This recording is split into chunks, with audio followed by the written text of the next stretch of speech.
Good morning. Welcome to Monday morning's early morning intuitive guidance. I'm Dr. Bonnie Nussbaum, here with some words of wisdom to start your day off well.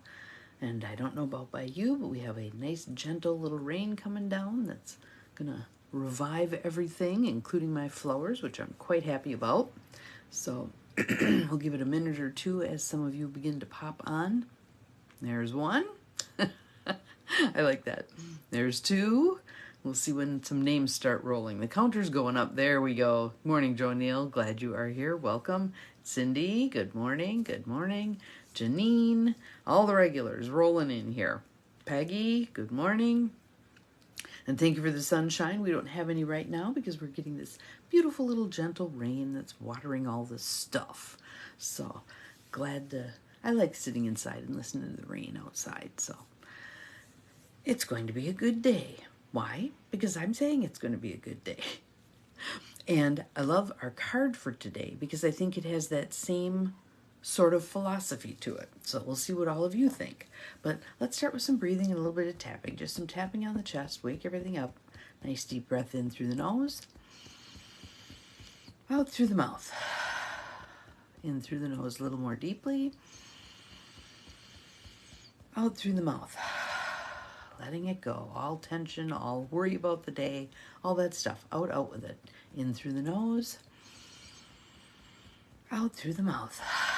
There we go. Just kind of settling in. So our card for today, and I'm going to set the stage for it a little bit before I read the whole thing to you, but it comes from, good morning, Beth. Welcome, welcome. Allowing Prayers, 57 Invitations to Spark a Conversation with Your Soul by Siobhan Nash.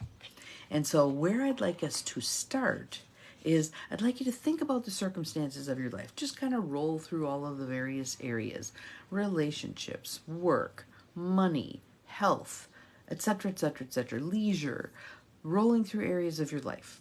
And I want you to look for where are there areas where I have an idea of how I want things to turn out. Excuse me, just gonna put my foot up. Ideas of what kind of outcome you're going for, all right? What is on your wish list, in your God jar, on your to-do list? What are the things that you're looking for in those particular areas, but maybe you feel like you haven't quite gotten them yet? And now that you got a few of those sort of rolling through your mind, I want you to kind of compare a few of them and get a sense of which ones am I most intense about? Which ones am I most focused on a particular kind of outcome? Which areas am I more laissez-faire, however this unfolds, it unfolds, etc. All right? And that's going to lead us into our two questions here. So, and Cindy, if you wouldn't mind being our scribe, I would greatly appreciate it. So the card is allow possibility. Allow possibility. And for many years, we practiced the concept that if we were as clear as possible about what it was we want and we put our energy into that specific outcome, be as specific as you can possibly be, that was going to help us manifest it. And there may be some grains of truth in there in terms of having a pretty clear idea of what it is you want. Good morning, Susan. But the how, I've said it before, how is not our problem. Why is what we need to focus on. Why do we want this? The greater our why, the more the universe takes care of the hows, right? You've heard me say that a bazillion times, right? But there was that whole period of time where we were very focused on be as clear as possible with timelines and deadlines and colors and sizes and all this other stuff. Good morning, Diane. Glad you are here. Welcome, welcome.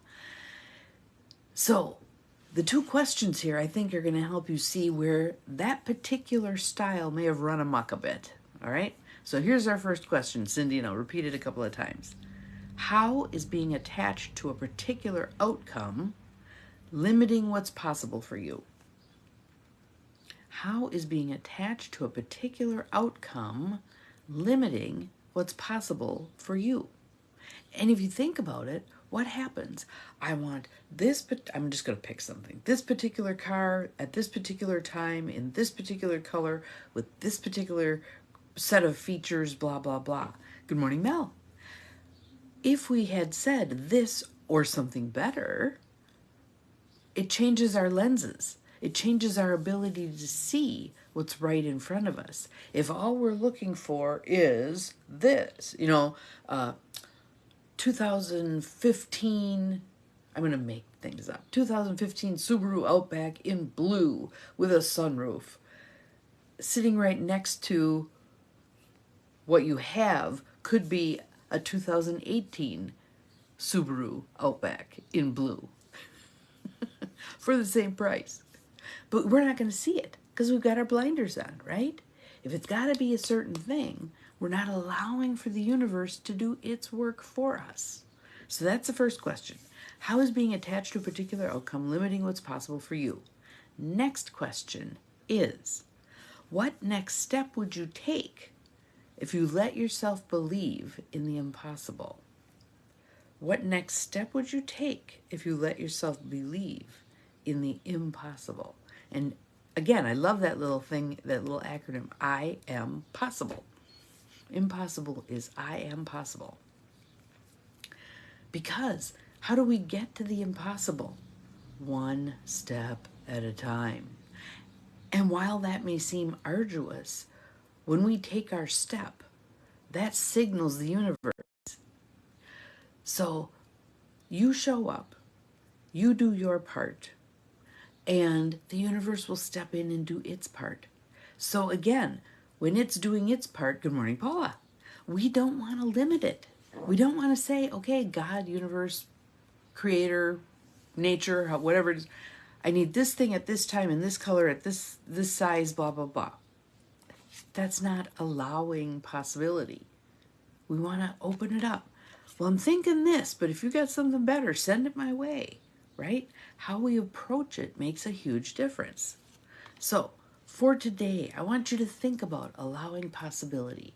If you find yourself rather locked in to a particular way something is going to occur, the way you want it to occur, your agenda, not the universe's agenda, see what you can do to step out of the way.